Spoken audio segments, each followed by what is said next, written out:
Stapakaya cha dharmasya sarvadharmasvarupine avatara varishtaya Ramakrishnaya te namaha. Stapakaya cha dharmasya sarvadharmasvarupine. This is really interesting. Oh, I see.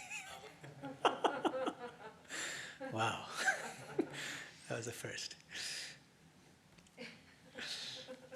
Good evening, everyone. Nice to see some familiar faces. I gave a class on the Gospel of Sri Ramakrishna yesterday. Today, Muṇḍaka Upaniṣad. And I want to focus on a famous set of mantras about the two birds. Any of you who have studied some of Swami Vivekananda's works will know this. Or if you've studied the Upaniṣad itself, it's a very famous allegory of two birds. But I want us to adopt kind of a new approach, which is encouraged by Swami Vivekananda himself. So this is the first quotation on the handout. By the way, for all of you online, you can download the handout under the YouTube description. So this is what Swamiji says regarding how we should interpret the Vedantic scriptures. He says, we must interpret the Vedas in the light of the experience of Sri Ramakrishna. Shankaracharya and all other commentators made the tremendous mistake to think that the whole of the Vedas say only one thing. Therefore, they were guilty of torturing those of the apparently conflicting Vedic texts, which go against their own doctrines, into the meaning of their particular schools. No one can truly understand the Vedas and Vedanta unless one studies them in the light of the utterance of Sri Ramakrishna. So he's making some tremendous statements here. He's saying that all of the traditional commentators, including Shankara and Ramanuja, Madhva, many others, their commentaries have many valuable insights, no doubt. But their main aim was to establish their own philosophical schools, which meant that whenever they were confronted with passages in the scriptures that did not seem to support their philosophy, they would often resort to text torturing. This is Vivekananda's own language, Swamiji's own language. And so he said, so what Swami Vivekananda is encouraging is, let's try to avoid this kind of text torturing that has been so common in the traditional commentaries. And the best way to avoid text torturing and to understand the Vedantic scriptures more accurately and more broadly is to interpret these scriptures in the light of the life and teachings of Sri Ramakrishna, instead of relying blindly on any of the traditional commentators. He says this, a similar thing in another place. This is a second bullet point. According to Swamiji, we should interpret the Vedantic scriptures, quote, on an independent and better basis than by blindly following the commentators. Now, notice what he's saying, blindly following the commentators. He's not saying ignore the traditional commentators. He's not saying don't read them, they're useless. No, they're full of insights, these commentaries by Shankara, Ramanuja, Madhva. So we should try to learn from all of them, but don't blindly follow any of them. This seems to be what he's suggesting. Let's try to adopt that approach. Let's explore this new methodology for interpreting the Vedantic scriptures with respect to these famous mantras about the two birds. In Muṇḍaka Upaniṣad, mantras 3.1.1 to 3.1.4. So 4 mantras in total. What I'll do is first read out the first mantra quarter by quarter and ask you to repeat it, just following the Sanskrit here. And then I'll give the translation and a little bit of discussion, and we'll go verse by verse like that. And what we'll do is we'll compare some of the traditional interpretations of these verses. And then after doing that, I will introduce you to Swami Vivekananda's own sort of free translation / interpretation of these verses. And we'll see how he himself tries to reinterpret these verses in the light of Sri Ramakrishna, and how we can even further develop his approach. So I hope to do all that today, if it works out. First mantra. Dva suparna sayuja sakhaya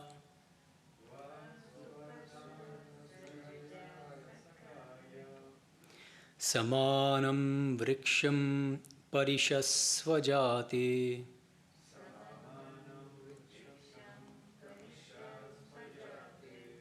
Tayoranyaf pippalam svadvatti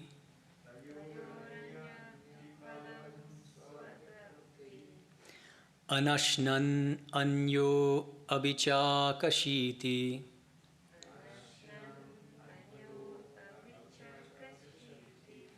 Okay, it's a little bit tricky sometimes because I'm giving the sandhi, which makes it a little bit harder to read fluently. But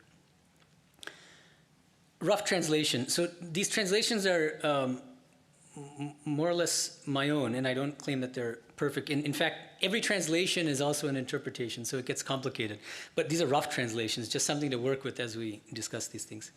Two birds, ever united and close companions, cling to the same tree.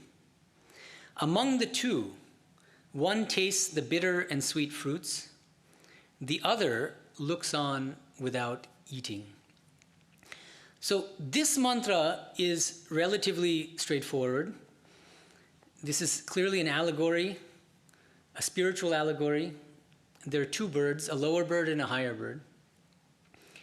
The lower bird is the one which eats bitter and sweet fruits, which means it has bitter and happy experiences in this life, in this samsara, in past embodiments, in future embodiments. It'll go through the same kind of process. Sometimes it's happy, sometimes it's sad. What does this correspond to? I think most of you probably know this already. What does the lower bird correspond to? Exactly, the jivatma, the individual soul. That becomes explicit in the very next mantra. But it's already fairly obvious. And the higher bird is the one which is completely unaffected by what's going on, either good or bad in this world. It resides, it stands in its own bliss as a kind of witness to what's happening in the world. The other looks on without eating. Okay, and here also, with regard to traditional commentaries, you don't find too much controversy about how to interpret this first mantra. The controversies start with the next mantra, so let's look at that now.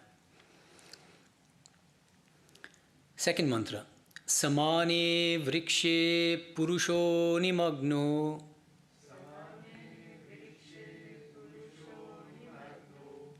nishaya shochati muhyamanaha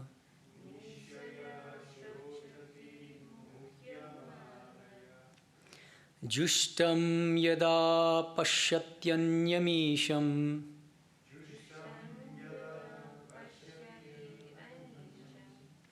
asya mahimanam iti vita shokaha.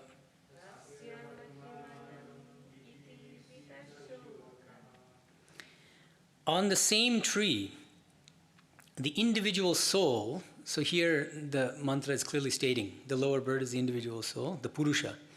The individual soul remains sunk and grieves due to its, and here the word is, if you drop the sandhi, it becomes anishaya, anishaya. That's the word. So different commentators have different interpretations. Shankara interprets this word anishaya as impotence, powerlessness, a feeling of weakness. I can't do anything. I'm not capable of doing anything. I'm worthless. And Ramanuja interprets the same word, anishaya, as due to its identification with the body, the physical body. And notice that here too, the two interpretations of anishaya are not necessarily incompatible. Shankara may also say that this jiva feels impotent precisely because it wrongly identifies with the physical body, right? So here again, I don't find a deep conflict between Shankara and Ramanuja, for instance, with regard to this word, anishaya. But let's continue. So this individual soul remains sunk in grieves due to its impotence / identification with the body. When the soul sees the other, the Lord who is worthy of worship and his glory, then it becomes liberated from sorrow. So it's the remainder of this mantra, the second mantra, the second line, which is much more controversial and has been interpreted in very different ways by different traditional commentators. Let's start with Shankara's interpretation. According to Shankara, what this mantra is saying is that the individual soul becomes liberated from all suffering when it realizes, and this is his quotation, "I am God, which is the self of all. I am not the other illusory individual self delimited by conditions conjured up by ignorance. I am God, which is the self of all." And one might wonder here, what is the evidence in the mantra itself for this realization that I am God? So this is one of these questions that I want to raise. Here, what's interesting is that the mantra emphasizes strongly that the Isha, the Lord, is different from the Jiva because of the word anyam. Anyam in Sanskrit, I bolded the word, in English just means other. So Ishvara is other. The personal God is other than the Jiva, at least in this mantra. So Madhva has a field day with this because it seems to accord with his philosophy, which is often known as Dvaita Vedanta, the dualistic Vedanta school. Followers of Madhva tend not to appreciate that name. And it's also not quite accurate from a philosophical standpoint. And so they usually call themselves Madhvas or Madhvites, followers of Madhva. So in any case, Madhva school, which is a bhakti-based school, they really strongly emphasize the word anyam here, the word for other. And they say, notice this emphasis on other in this mantra. And the way that Madhva interprets this is, God, so the Jiva realizes that God is other than the individual soul and independent. Jivad anyaha swatantraha. This is the spiritual realization of the Jiva, which liberates it from all sorrow. Realizing that there is this supreme Lord, separate from me, who is my ruler and my protector. This is Madhva's reading. And one thing I skipped here is this other phrase in Sanskrit, asya mahimanam. So the second line is saying that when the Jiva realizes, sees, has a spiritual vision of the Lord, which is other than it, and also realizes its glory, or his glory. Asya mahimanam. Mahimanam means glory. But the question is this asya. Asya usually means it's its or his, right? Depending on the context. So Madhva reads it very naturally and says, obviously it's referring to God's glory.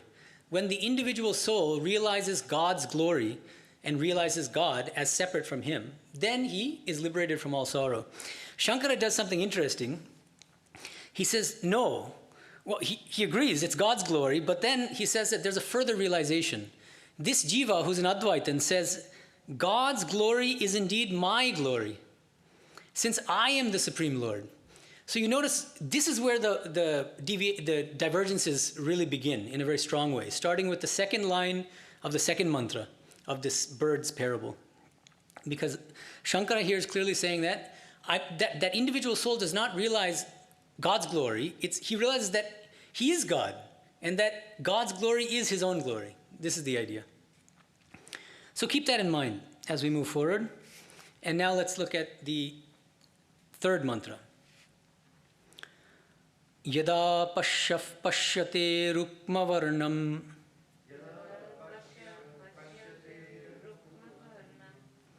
kartaramisham purusham brahmayonim tada vidvan punya pape vidhuya niranjanah paramam samyamupaiti.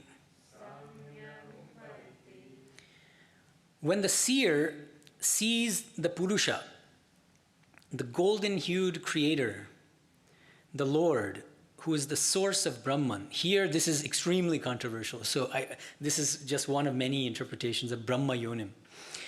The Lord who is the source of Brahman.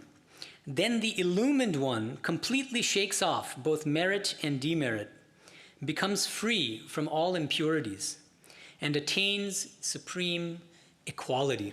And this supreme equality, the original Sanskrit is paramam samyam. This is also extremely controversial among the traditional commentators. So we'll see why in a second. But first, let's begin with Brahma Yonam. Brahma and Yonam, it's a compound word in Sanskrit. It's a combination of two words. The first word is Brahma. Second word is Yoni. Yoni means source or womb. W-O-M-B, okay? Now, the problem is,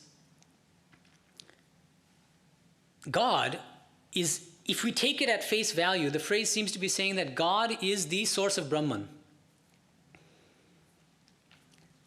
And that seems puzzling.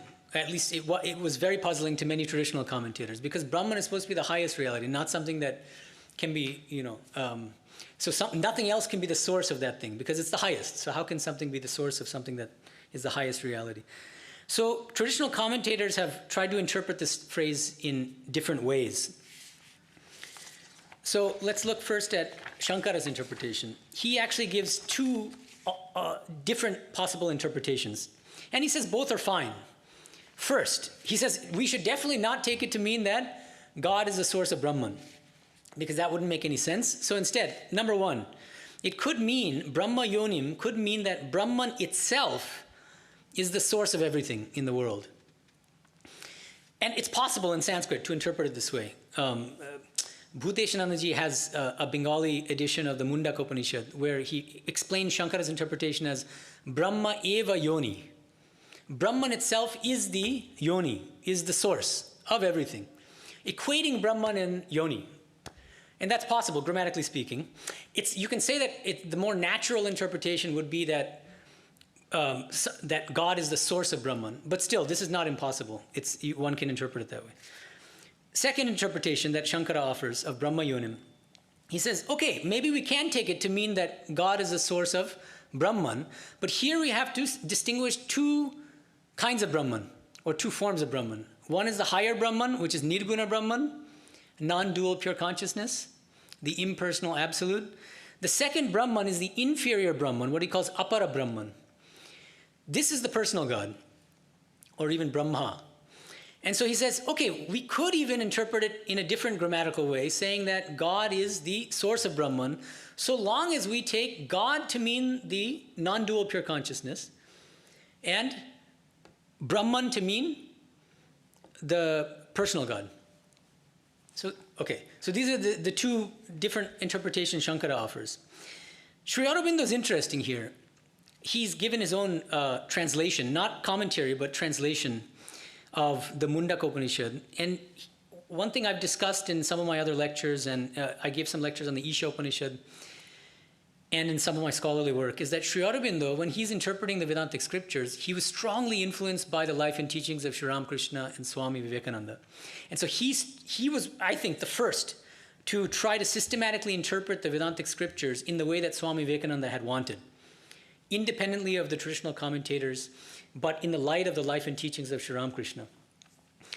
And he himself says that. I quote, I don't have time now to quote that, but if you look at my first Isha Upanishad lecture here in Hollywood a couple months ago, I quote this long quotation where he says, the time has come to reinterpret the Vedantic scriptures in the light of the life and teachings of Sri Ramakrishna and Swami Vivekananda.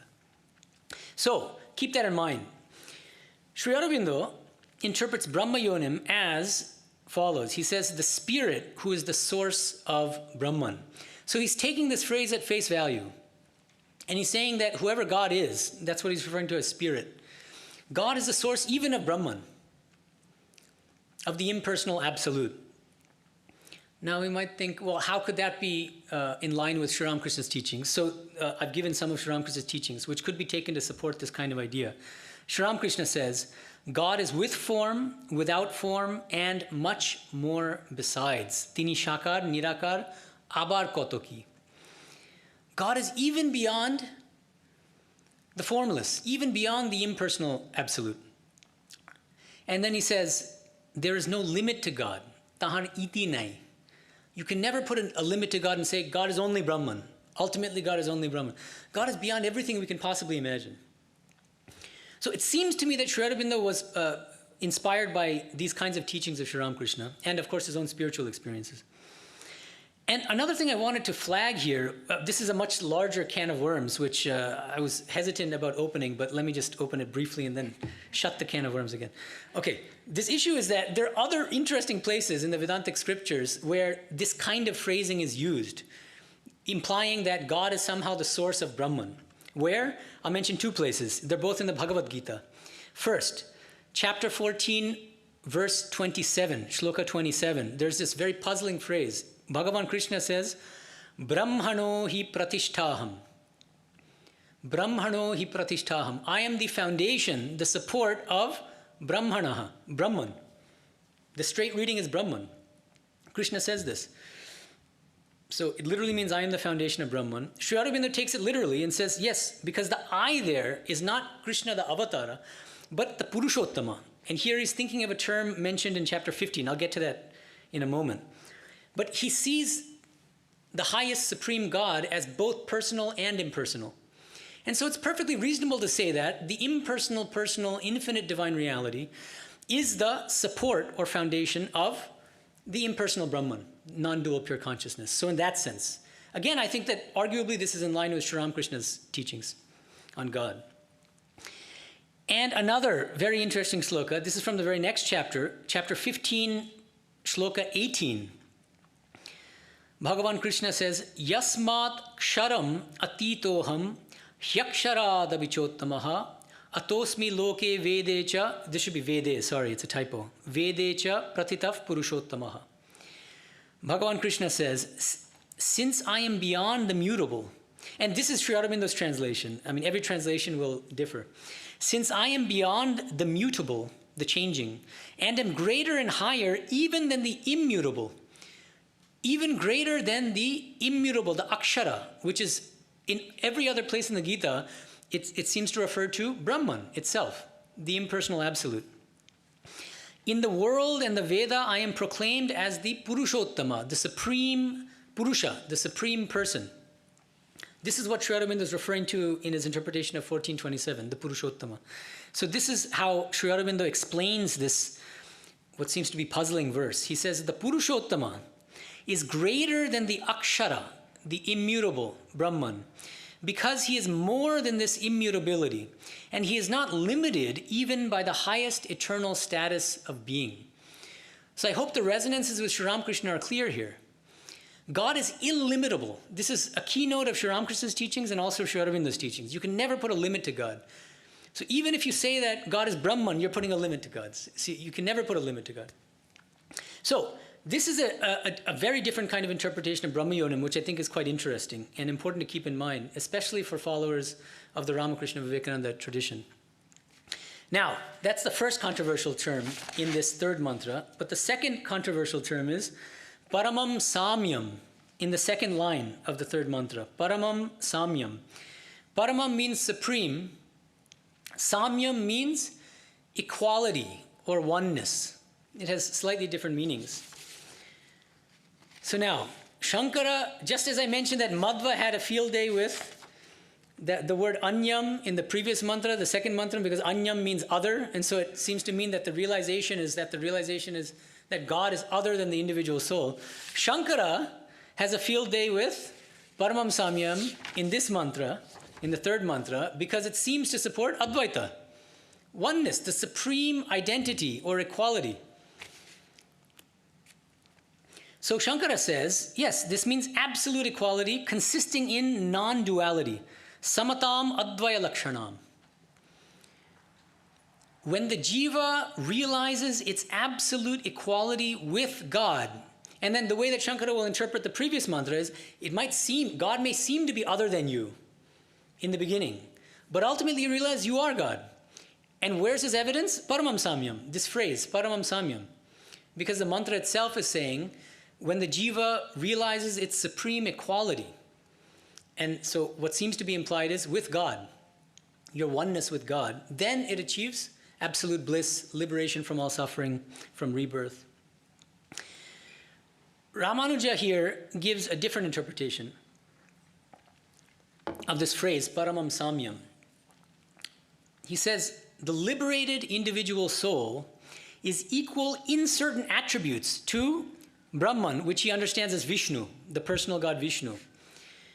Namely, in the attributes of purity, knowledge, and bliss. So in the state of liberation, the soul is equal to God in certain respects, equally pure, equally omniscient, equally blissful.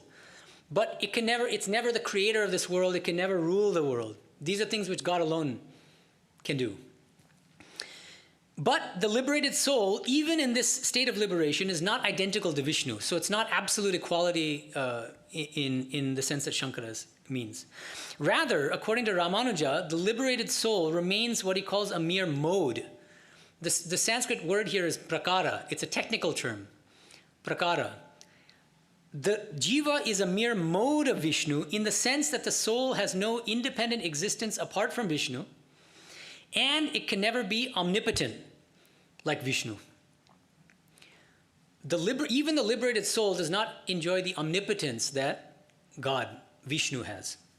So this is Ramanuja's reading. So there are many other readings I could discuss, but we don't have time to discuss all of them. We haven't even got to Swami Vivekananda's reading yet. So stay tuned. Fourth mantra. Prano hyesha yaha sarvabhutair vibhati vijanan vidvan bhavate nativadi atmakrida atmaratihi kriyavan esha brahma vidam varishtaha.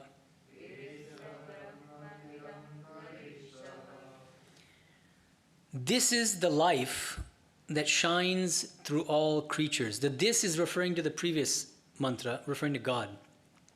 This is the life that shines through all creatures. Having realized this through the attainment of Vigyana, the knower becomes quiet, playing with the self, delighting in the self, ever engaged in action. This person is the greatest knower of Brahman. You might ask, well, in your translation you say, through the attainment of Vigyana. Where is the word Vigyana? The word Vigyana here is Vijanan. This is just the participle form of the word Vigyana. Vijanan means it's. So what is Vigyana, first of all? V is called an upasarga in Sanskrit. It means prefix. If you add the word V before another word, it acts as an intensifier, deeper, more intimate. So Gyana means knowledge. Vigyana would mean a deeper, richer, more intimate knowledge. And I think it's significant that the word, it's not just Janan. The Upaniṣad Rishi could have used the word Janan, which is just knowing. But it's Vijanan. And we'll get to that later, why I think that's so significant, but I did bold the term for a reason. Okay. This is an extremely interesting mantra, actually, and it's been interpreted in different ways. Now, here, Shankara is in a bit of a bind, especially with the word kriyavan. Kriyavan in the second line, kriyavan. It literally means somebody who is engaged in kriya, actions. What's the problem for Shankara? The problem is, karma yoga, according to Shankara, is a practice meant for inferior spiritual aspirants who have not yet attained sufficient purity of mind to practice the higher spiritual practice of Gyana yoga, the yoga of knowledge. But the moment that you attain sufficient purity of mind through the practice of karma yoga and bhakti yoga, then you stop practicing karma yoga, and then you practice Gyana yoga, and then you can attain the goal of life, which is knowledge of Brahman. This is Shankara's scheme. And the main thing that he rejects, the main doctrine he rejects, is what's called Gyana Karma Samuchaya, that you can combine action and knowledge, the practice of karma yoga and the practice of Gyana yoga at the same time. He says that's a no-no. It's not possible. The different practices are meant for different grades of spiritual aspirant. That's the way that he explains it. So now, because of that, the problem for Shankara is that clearly the fourth mantra is describing the realized soul, somebody who's realized God. But wait a minute, he's kriyavan, or he or she. This realized soul is kriyavan, still engaged in actions. And now Shankara says, wait a minute, but he can't be doing karma yoga. because that's a lower practice. At best, he should only be doing Gyana Yoga practices. So this is how he interprets Kriyavan. He says, the actions of this knower of Brahman are, quote, knowledge, meditation, dispassion, etc. Gyana, dhyana, vairagyadi, kriya. What are these? These are practices of Gyana Yoga, the yoga of knowledge. So this is a very clever interpretation. What are the kriyas that this liberated soul or that this very highly spiritually evolved soul are engaged in? The practices of Gyana Yoga, but not ordinary karmas that ordinary people engage in. Now, Sarvapalli Radhakrishnan, who was a great admirer of Shankara, here he begs to differ, and I think it's very interesting, and I think it's worth reading. How does Radhakrishnan interpret Kriyavan? This is in his book, The Principal Upanishads, page 687. He says, Kriyavan, performing works. This is the plain meaning of the word. Shankara, feeling the incompatibility of performing works after attaining knowledge of Brahman, suggests that it may mean only the previous performance of meditation and other activities conducive to a knowledge of Brahman. The verse, however, tells us that he who knows the Atman is also a performer of works. He's disagreeing with Shankara here, Radhakrishnan.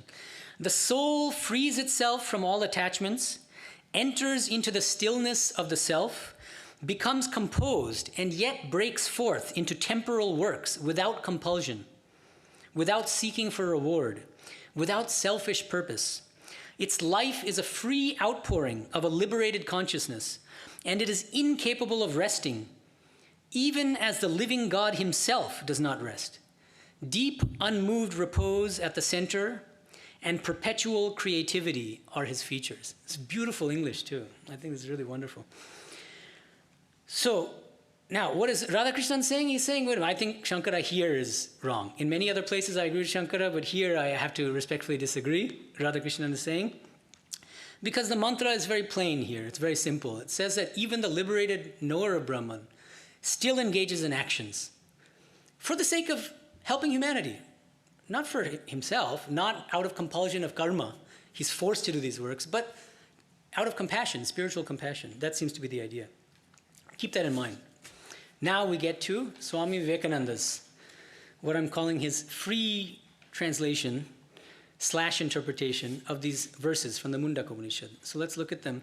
I've added these parenthetical, I just added basically which paragraphs of his lecture correspond to which mantra. So 311, this is his translation and commentary on 311. He says, upon the same, this is from his lecture, the Muṇḍaka Upaniṣad, delivered in 1896 in New York. Upon the same tree, there are two birds with most beautiful wings, and the two birds always go together, always live together. Of these, one is eating the fruits of the tree, the other, without eating, is looking on. So in this body are the two birds always going together. Both have the same form and beautiful wings. One is the human soul eating the fruits. The other is God himself of the same nature. He is also in this body, the soul of our soul. He eats neither good nor evil fruits, but stands and looks on. Now, second mantra. But the lower bird knows that he is weak and small and humble, and tells all sorts of lies. He says he is a woman, or he is a man or a boy. He says he will do good or do bad. He will go to heaven and will do 100 sorts of things. In delirium, he talks and works. And the central idea of his delirium is that he is weak. Thus he gets all the misery because he thinks he is nobody. He is a created little being. He is a slave to somebody. He is governed by some god or gods, and so is unhappy. But when he becomes joined with God, when he becomes a yogi, he sees that the other bird, the Lord, is his own glory, asya mahimanam. This is his translation of asya mahimanam. His own glory. So here he seems to be following Shankara. Why, it was my own glory whom I called God, and this little I, this misery, was all hallucination. It never existed. I was never a woman, never a man, never any one of these things. Then he gives up all his sorrow. Third mantra. Swamiji says, when this golden one who is to be seen is seen, the creator, the Lord, the Purusha, the God of this universe. Notice this is his translation of Brahma Yonim. So here he seems to be following Shankara, Brahma Eva Yoni. Brahman itself is the source of this world, the God of this universe.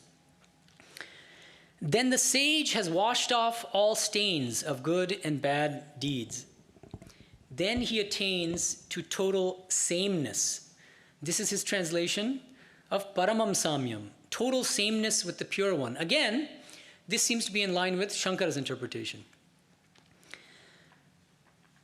Now, let's get to the fourth, because now it gets very interesting. Swami Vivekananda says, fourth mantra, the sage knows that he who is the soul of all souls, this Atman, shines through all. He is the man, the woman, the cow, the dog, in all animals, in the sin and in the sinner. He is the sannyasin. He is in the ruler. He is everywhere. Knowing this, the sage speaks not, nativadi. This means literally doesn't speak. But how does Swamiji interpret not speak? He's not that he observes a vow of silence. He says he gives up criticizing anyone, scolding anyone, thinking evil of anyone. His desires have gone into the Atman. This is the sign of the greatest knowers of Brahman. Notice, this is his translation of Brahma Vidam Varishtaha. Varishtaha means the greatest. Like Swami Vivekananda refers to Sri Ramakrishna as Avatara Varishta, the greatest of all avatars. Here, this is the greatest knower of Brahman. Brahma Vidam Varishtaha. This is the sign of the greatest knowers of Brahman, that they see nothing else but him, but God. He is playing through all these things. This seems to be his translation of Atma Kridaha, that word in the second line of the fourth mantra. Various forms, from the highest gods to the lowest worms, are all he. So now, to try to unpack Swami Vivekananda's interpretation and understanding of these mantras, I think it's very useful to bring in some of Sri Ramakrishna's teachings, because this is exactly what Swami Vivekananda encouraged others to do. Try to reinterpret the Vedantic scriptures in the light of Sri Ramakrishna. So I think the most relevant teachings of Sri Ramakrishna in this context are his teachings on the spiritual stages of Gyana and Vigyana. This is what Sri Ramakrishna says. This is taken from the Gospel of Sri Ramakrishna. The Gyani gives up his identification with worldly things, discriminating not this, neti, neti. Only then can he realize Brahman. It is like reaching the roof of a house by leaving the steps behind one by one. But the Vigyani, who is more intimately acquainted with Brahman, realizes something more. He realizes that the steps are made of the same materials as the roof, bricks, lime, and brick dust. That which is realized as Brahman through the eliminating process of not this, is then found to have become the universe and all its living beings. The Vigyani sees that the reality which is nirguna is also saguna. Nirguna means without attributes, impersonal. Saguna means personal, with attributes. A man cannot live on the roof for a long time. He comes down again. Those who realize Brahman in samadhi come down also and find that it is Brahman that has become the universe and its living beings. This is known as Vigyana. So two fundamental stages in spiritual experience. The first stage, Sri Ramakrishna calls Gyana. It's like reaching the roof of a house, saying that Brahman is not this, it's not that.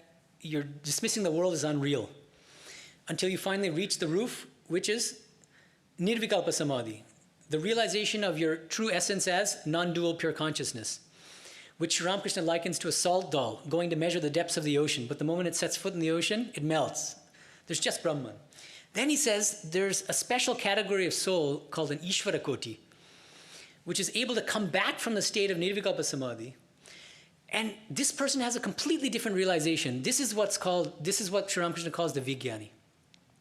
The Vigyani, instead of saying this world is unreal, the Vigyani sees everything as God. And the Vigyani sees that Brahman, which I realize to be my true essence, in the state of Nirvikalpa Samadhi, as Shakti, actually manifests as everything in this world. This is a second stage, and an even greater stage of spiritual experience. After Gyana comes Vigyana. So, why is this relevant? Let me remind you of another famous incident in the life of Narendra, the future Swami Vivekananda. Naren was intent on immersing himself in the state of nirvikalpa samadhi. He loved this idea of Gyana, the ideal of Gyana, not Vigyana at that time. And Sri Ramakrishna scolds him as follows, and says, you should be a Vigyani rather than a dry Gyani. These are his words. Sri Ramakrishna says famously, shame on you. You are asking for such an insignificant thing. Insignificant for Naren, of somebody of his spiritual caliber, of course, not for us. I thought you would be like a great banyan tree, and that thousands of people would rest in your shade. But now I see that you are seeking your own liberation. There is a state higher than that, higher than Gyana, Brahma Gyana. It is you who sing, O Lord, thou art all that exists. What's the higher state than Gyana? Vigyana, seeing God in everything and seeing God as everything. Right? This really cut Naren to the quick. And I argue in detail in the first chapter of my recent book that this is one of the pivotal incidents that led Swami Vivekananda to move away from the ideal of Gyana and to embrace the ideal of Vigyana instead. And Sri Ramakrishna, in many places, he contrasts the Gyanis with the Vigyanis. And usually the Gyanis don't come out very favorably. Of course, they're very high realized souls. There's no question about that. But in comparison to Vigyanis, they fall short. How and why? Sri Ramakrishna, look at the bullet point, please, on page 4.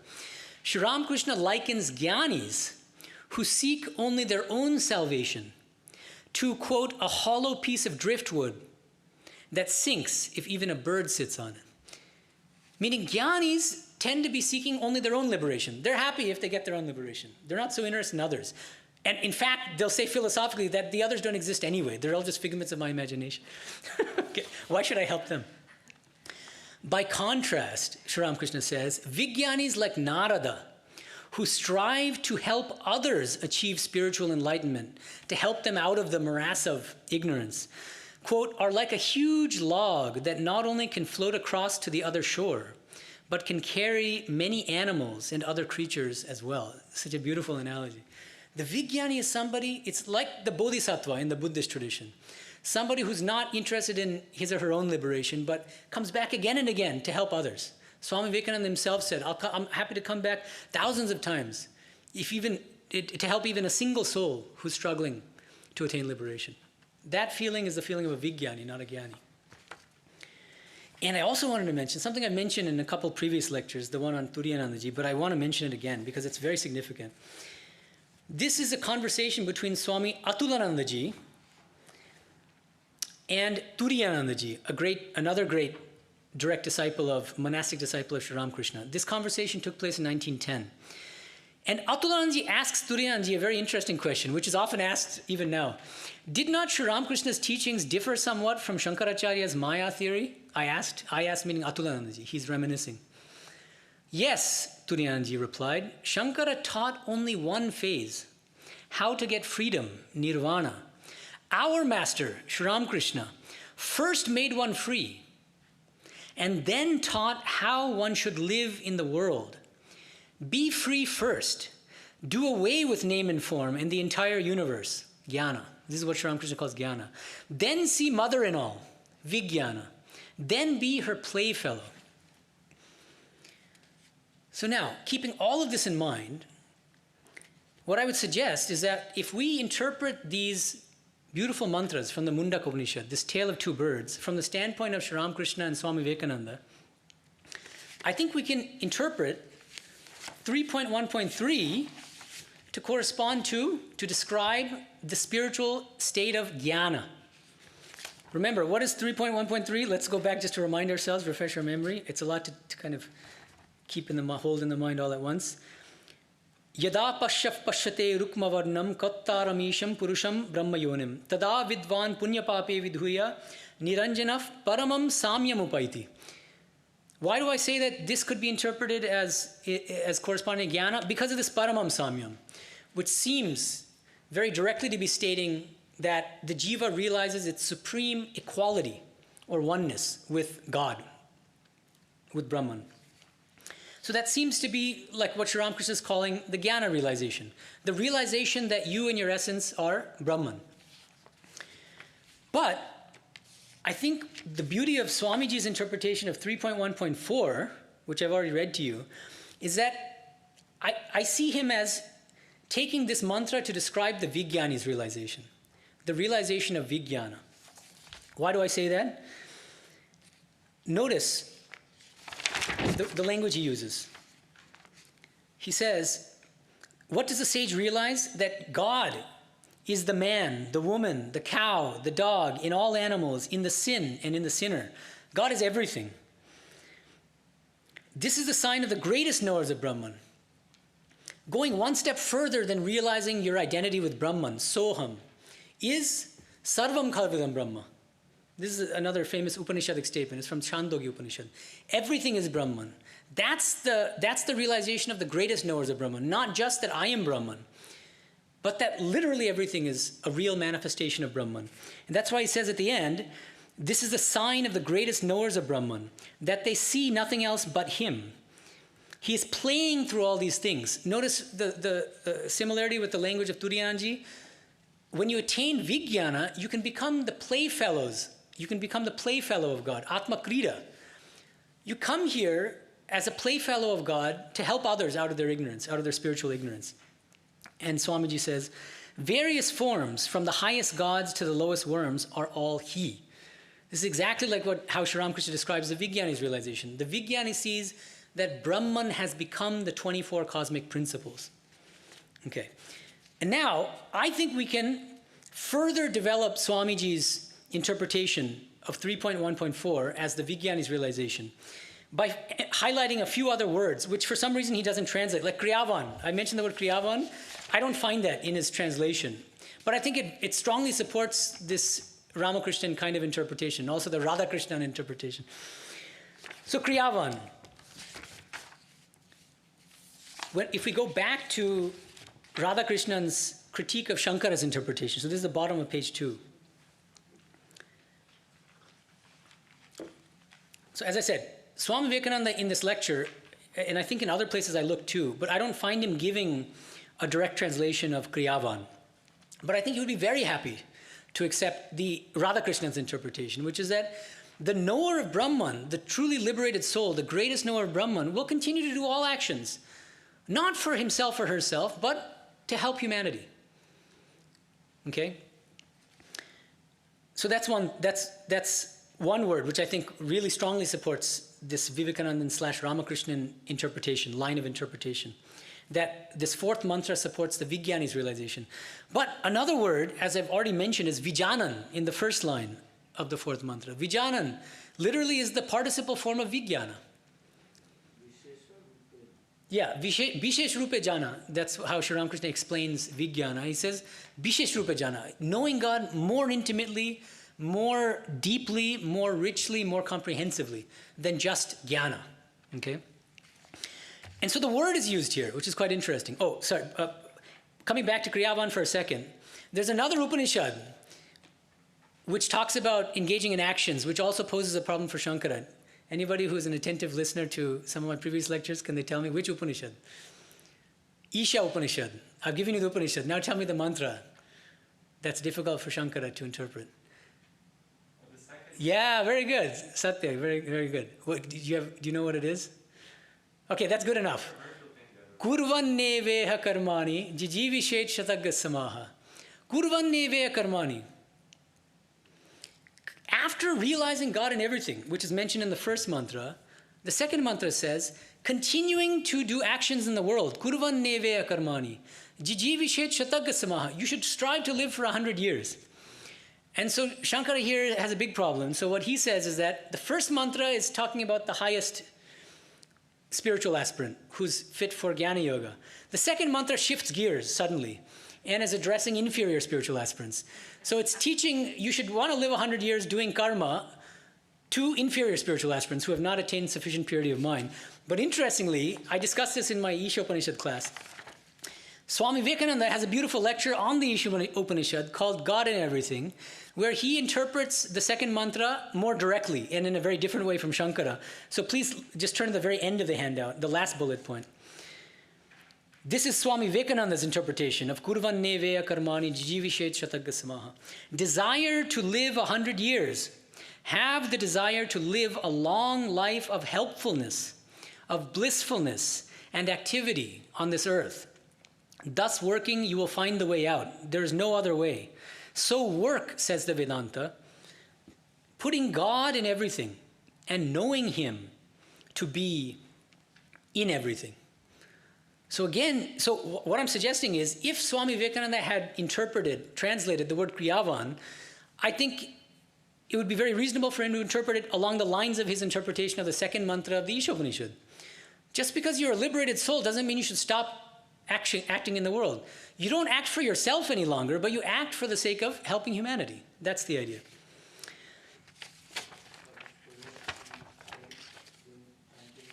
Yes. Maharaj is mentioning the story of the three friends, and two of them, they climb up on the wall, and then they see such a staggeringly beautiful sight on the other side. They jump to the other side, forgetting all about the friends on the other side. But the third friend comes up, and then is stunned by the vision, but then he leaves instruments behind so that others can also follow him, basically. So again, the Vigyani. So there are many analogies that Sri Ramakrishna uses to explain the spiritual compassion and greatness of the Vigyani relative to the Gyani. Okay, so Vijanan seems to support this idea of a deeper knowledge of Brahman, which is exactly in line with Sri Ramakrishna's teachings on Vigyana. Atma Krida, this word is also interesting. I've already mentioned. Atma Krida means playfully living in this world, knowing that you are the Atman, and knowing that everything is the Atman. That's the beauty of it. This world becomes a source of joy to you, right? You don't say it's a dream. You say it's the playful manifestation of God. This is what Turiyanji meant by playfellows, being the playfellow of God. And Swami Vivekananda also emphasized this when he says, he is playing, God is playing through all these things. And you can be the playfellow of God as a Vigyani, right? Kriyavan we've already talked about. And Brahma Vidam Varishtaha. Here again, the reason why I mentioned that incident between Thakur and Naren about the scolding, I thought you would be like a great banyan tree. But now I see you're selfish. You only want your own liberation. You only want this Nirvikalpa Samadhi. There's a greater knowledge of Brahman. What is that? Brahmavidam Varishtaha. It's seeing God everywhere and in everything and as everything. Sarvam Kalvidam Brahma. Aren't you the one who sings, "Oh Lord, thou art all that exists"? It's exactly the Vigyani's realization. So here again, you find strong support for that, for Thakur's scolding of Naren. In Muṇḍaka Upanishad 3.1.4, Brahmavidam Varishtaha, the greatest knower of Brahman, does not just realize his paramam samyam, his absolute identity with non-dual pure consciousness, he also realizes sarvam kalvidam Brahma. He sees everything as God. And so he's not afraid of this world, he doesn't dismiss the world as unreal. He playfully helps God in God's endeavor to help struggling humanity out of its ignorance, out of its spiritual ignorance.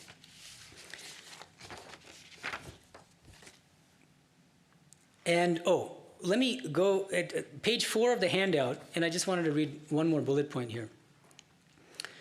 This is that sort of 4 bullet points from the bottom. Muṇḍaka Upanishad 3.1.4, so the 4th mantra about the birds.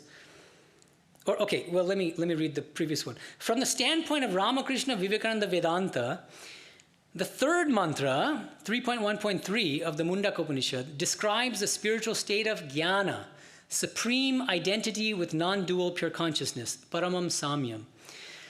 The next mantra, 3.1.4 of Muṇḍaka Upanishad, by contrast, describes the even greater spiritual state of Vigyana, the realization that the impersonal, personal, infinite divine reality manifests as everything in the world. And if you wanted to formulate, put this Vigyana Vedanta of Sri Ramakrishna and Swamiji into a formula, I would give this formula. Brahma Shakti Satyam, Jagat Satyam. That's the first thing. Brahma Shakti Satyam. Why Brahma Shakti? Because Brahman and Shakti, as Sri Ramakrishna would often teach, are inseparable. They're the static and dynamic aspects, respectively, of one and the same infinite divine reality. Brahma Shakti Satyam. That's the one infinite reality. So it's Advaita. It's Advaita Vedanta, except one that accepts the reality of Shakti as inseparable from Brahman. Second, Jagat Satyam. Here there's a stark contrast with Shankara school, which says Jagat Mithya. Sri Ramakrishna would often say, in the gospel you'll find this, Jnanis dismiss this world as a dhokantati, as a framework of illusion. Vigyanis embrace this world as a mansion of mirth, mojarkuti, as a mart of joy. There are different translations of this. But why is it a mart of joy? Because the Vigyani sees nothing but God. So Jagat Satyam, these were also the famous last words of Swami Turiyanandaji, which I talked about a couple weeks ago. And then, if you ask, what ethics can we derive from this metaphysics of Vigyana Vedanta? Brahma Satyam, Brahma Shakti Satyam, Jagat Satyam, the ethics of Shiva Gyane Jivir Seva. Sri Ramakrishna taught this famously to a group of his visitors, which included Swami Vivekananda, the future Swami Vivekananda. He said, Sri Ramakrishna said, you should serve others in a spirit of worship by seeing God in everybody. You see how this ethics directly follows from seeing God in everybody, right? That's the idea. And that's why you can be kriyavan. You want to worship God in everybody by serving them, by helping them out of their ignorance, like the Bodhisattva in Buddhism. That's exactly like the Vigyani in the Ramakrishna tradition. Thank you. So, now questions?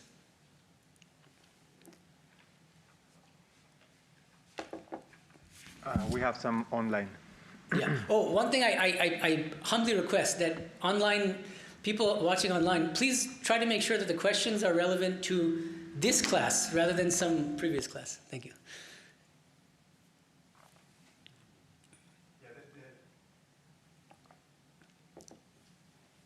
Thakur attained enlightenment through one path, then willingly set it aside and retain it through another path. Can this be done by non-avatars? Or is this a direct proof of an avatar as this capacity to mold one's own mind shows a complete control over yoga maya? No, that's a very interesting idea. I mean, obviously this is extraordinarily exceptional. Sri Ramakrishna's, the way that he practiced one path to an extreme until he realized the goal of that path, and then immediately went on, completely changed the very makeup of his mind. You know, this lover of Kali who realized Kali suddenly forgets about Kali and then, you know, thinks of God in a different form. This is almost unthinkable. And even in the spiritual history of humanity, you don't find, I can't think of somebody else who did something like that. I mean, you find nowadays what's happening in religious studies, there's a concept called multiple religious belonging. And there are many people now who say, I'm Christian and I'm equally a Buddhist. This is especially common, actually, being Buddhist and Christian at the same time. And yeah, so that's possible. But this practice to the extent of full realization, attaining the highest ideal of a religion, following one path, and then moving on to another path and realizing the goal of that, and then following another path and realizing the goal of that. This is, as far as I'm aware, is unheard of. And that, as the questioner points out, this could be one sign of him being an avatara, an incarnation, a special incarnation. Yeah. Any other online questions? Okay. Yeah. So, if the Vigyana state is considered to be harder than Gyana, harder or higher? Would you say? higher, Yeah. or harder to attain? It's also harder to attain for most people. Yeah. Why do you think Sri Ramakrishna emphasized Vigyana so much and not on Gyana? Well, partly because, first of all, so there are several things here. This raises a big question which I've gotten a lot since I've started doing work on Vigyana Vedantas. Well, you admit that Sri Ramakrishna says that only Ishvara Kotis can attain the state of Vigyana. So how is that relevant to the rest of us? This is a question I get very frequently. So the answer, there's no simple answer to this question, okay? But it's just a fact, first of all. If you study the gospel impartially, from cover to cover, what you'll find is that again and again, he's talking about Vigyana, almost on every page. And again, he seems to be saying that very few people can attain the state of Vigyana. Okay, this is true. Now, he says only Ishvara Kotis typically can attain the state of Vigyana. And then you have to ask yourself, well, why does he emphasize the state so much that not everybody can attain? But I want to add a few nuances here to the discussion. Number one, there are certain places in the gospel and in other texts where we find evidence that Sri Ramakrishna did admit that that non-Ishvara Kotis could also attain the state of Vigyana by the grace of God. To give you one example, Ramchandra Datta, in one place in the Gospel, after hearing Sri Ramakrishna talking about intense renunciation and Vigyana, he says, this is not, what you're saying, householders can't attain that state. And then Sri Ramakrishna basically says, no, I'm not making any such absolute statements that householders cannot attain this state. Even they can also attain that, possibly. There are some exceptions. By God's grace, anything is possible. Another example, Mahapurush Maharaj, Shivanandaji. He was not considered by Sri Ramakrishna, during Sri Ramakrishna's own time, to be an Ishvara Koti. Sri Ramakrishna labeled, he said that Brahmananda, Vivekananda, and a few others, he considered Premananda, Niranjana, these are Ishvara Kotis. But Shivanandaji was not included in the list. Later, though, he writes in a letter in Bengali, he says, he didn't give me the chaprash, the stamp of an Ishvara Koti, but by his grace, I've been elevated to the status of an Ishvara Koti. In Turiyanji's life, he also was not labeled by Thakur as an Ishvara Koti. But you see the way he's talking. And at the end of his life, he says, Brahma Satyam Jagat Satyam. He says a much higher ideal than attaining nirvana is coming back as a Vigyani and being a playfellow of Divine Mother and seeing the Divine Mother and all. So Turiyanji is another case of somebody, by Thakur's grace, he also became a Vigyani. So these categories of Ishvara Koti and Jiva Koti are not quite as airtight and as rigid as one might initially think when reading the Gospel. That's one aspect of it. So that's the first thing. So it is possible for any of us to attain the state of Vigyana by the grace of God. That's one aspect. Second is, remember now, the two paradigms. One is the paradigm of Gyana, which corresponds to Shankara's Advaita Vedanta, where Karma Yoga, doing selfless works, and Bhakti Yoga, devotion toward the personal God, are considered to be lower practices for inferior spiritual aspirants, which should be left behind after a certain stage in spiritual development, and then you practice the yoga of knowledge, and then you realize Brahman. But now, look at the Vigyana paradigm. According to the Vigyana paradigm, all four of the yogas can take you directly to the highest goal. There's no higher and lower practices, and it's strongly based on bhakti also. Because the personal God is real, according to Vigyana Vedanta. Shakti is real. So the beauty of the Vigyana Vedanta paradigm is that it gives encouragement to everybody of all temperaments. If you're a Gyani, it'll encourage you on the path of Gyana. If you're a Karmi, a Karma Yogi, it'll encourage you to engage in Karma Yoga. If you're a Bhakta, it says, wonderful, you'll realize God through Bhakti. You don't eventually have to attain some higher Advaitic realization. No, Bhaktas love to eat sugar, not become sugar, Sri Ramakrishna would say. And if you love to meditate, it says, great, you practice Raja Yoga, that's for you, and through that you'll attain the highest goal. You see, so even if, theoretically, we cannot attain the state of Vigyana, it's tremendously practical and helpful for all spiritual aspirants, of all calibers, of all temperaments, of all types, in a way that arguably Shankara's Advaita Vedanta is not, because it's meant for a very specific type of mindset, a particular type of person who just sort of feels that this world isn't really real. I'm not really interested in engaging in too much action. I want to just focus on my true nature as Brahman. That's perfectly valid, but you can't generalize and say everybody shares that temperament. Whereas the Vigyana Vedanta paradigm accommodates everybody in its expansive fold. Thank you. That's a very good question. Other questions? Yes, online question. Why did not traditional acharyas of Vedanta did not attain Vigyana? Why did they get stuck in Gyana even when they were Ishvara Kotis? Okay, I mean, look, speculating about, all of them were realized souls, no doubt. In fact, when I was discussing Swami Turiyanji's letter last time, a couple weeks ago, Turiyanji mentions this. The founders of all of these philosophical schools were all realized souls. But their realizations differed. You see, because God is infinite, we can also experience the infinite God in infinitely different ways. Like Sri Ramakrishna's example of the blind man and the elephant. The person touching the tail of the elephant is going to feel the elephant in one way. The person touching the trunk of the elephant is going to feel the elephant in a different way. These are all realized souls in the sense that they're all making contact with the elephant, right? So yes, they were all realized souls. They might also have been Ishvara Kotis. Who knows? We don't know that. But so the question is, why do they not accept or teach the state of Vigyana? Is that we don't know whether they reached it or not. All we know, the facts we have is what they've written down, their commentaries. It's possible that Shankara was a Vigyani. How do we know that he wasn't? He could have been. But the philosophy, the writings that he's handed down to us, there we don't find evidence of Brahma Shakti Satyam Jagat Satyam. In the Prasthanatraya commentaries. It seems to me that there is a contradiction in Shankara's life, because in his teachings he makes a big emphasis on the difference between the higher and lower practices of Gyana and the other yogas, but in his life he worked so much, he did so much for humanity. So do you have like a personal explanation on this, or like a theory or something like that? Well, I don't have a theory. One thing I'll mention, which is, this is more amusing than anything else, but Sri Aurobindo, he says in a diary, this was not published during his lifetime because it's a little bit, well, you'll see what I mean. He says, basically, I'm paraphrasing, he said, God laughed at Shankara 3 times.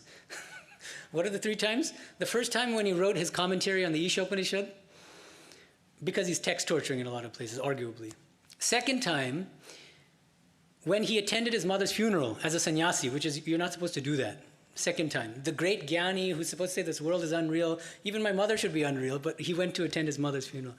Third time God laughed at Shankara is when he stormed about India preaching inaction. When he stormed about India preaching inaction, which is, I think, along the lines of what you're saying. He's going all over the world, helping humanity, saying, I'll spend my life's breath trying to save these people out of their ignorance and to give them Brahma Gyana by establishing different mathas and different, all these things. He did so much amazing work. But wasn't he Kriyavan? I mean, this is the word Kriyavan in this mantra from the Muṇḍaka Upanishad. Isn't he the best example, a counterexample to his own interpretation? This is a very interesting kind of point that you raised. Yeah, thank you. What's the first what? The first one, the Shankara. His commentary, when he wrote his commentary on the Isha Upanishad. Oh, okay. So it's a funny comment. You see why it was not published until after he died. Anyone else? What would be a few examples of spiritual aspirants who were naturally inclined to do sadhana on the formless aspect of God without any preformed supposition that the formless aspect is higher reality and aspect with form is rudimentary? I didn't understand that. Can you repeat that? Sorry, I didn't understand what the question is. What would be a few examples of spiritual aspirants who were naturally inclined to do sadhana on the formless aspect of God without any preformed supposition that formless aspect is higher? I see. Okay, that's a nice question. Yeah, exactly. So if you accept the paradigm of Vigyana Vedanta and you still want to practice Gyana Yoga, which is perfectly fine, how should you practice that? The idea is that you should start with the premise that the infinite divine reality is Brahman, non-dual pure consciousness in one aspect, and Shakti in another aspect, and that Shakti is not a lower reality, Shakti is not ultimately non-existent. But you just say that temperamentally, I love meditating on the impersonal aspect of the infinite divine reality. If you have that attitude, you're not going to put down Shakti or put down Bhaktas or put down Karma Yogis. You see, because they're both real. Sri Ramakrishna would often say, he would say, when I think of God as inactive, Nishkriya, then I call God Brahman. When I think of the same God as creating, preserving, and destroying the universe, then I call God Kali or Shakti. So if you have that attitude, there's no question of higher and lower there. And you're happy to sit next to somebody who's practicing bhakti without looking down on them. You see? How do you practice Bhakti Yoga in the Vigyana Vedanta paradigm? Paradigm. So one thing that, fanaticism is a danger in all paths. Whether you're a Gyani, there's a kind of Gyana form of fanaticism, thinking that Advaita is superior to Bhakti. But there is also a Bhakti form of fanaticism, which is my form of the personal God, my understanding of the personal God alone is the right one. And so you find different bhaktas, great realized bhaktas, saying that God is only Christ, or God is only Vishnu, or God is only Krishna. And these games have been going on for a long time. So what does Vigyana Vedanta say? It gives this beautiful analogy of an infinite ocean of Satchitananda, which forms into different formations of ice through the cooling influence of the wind of bhakti. And there's no higher and lower. It's not that one form of ice is somehow more real or better than another form of ice. They're all different forms of ice, and they're all real manifestations of the same Satchitananda. No higher and lower. You see, So again, the Vigyana Vedanta paradigm says that you like one particular form of God, wonderful.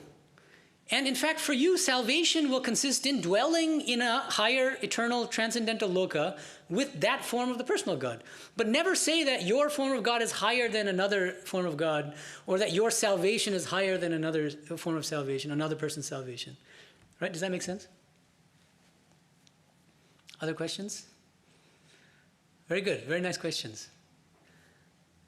Om Shanti Shanti Shanti Harihi Om Tat Sat Shri Rama Krishna Arpanamastu.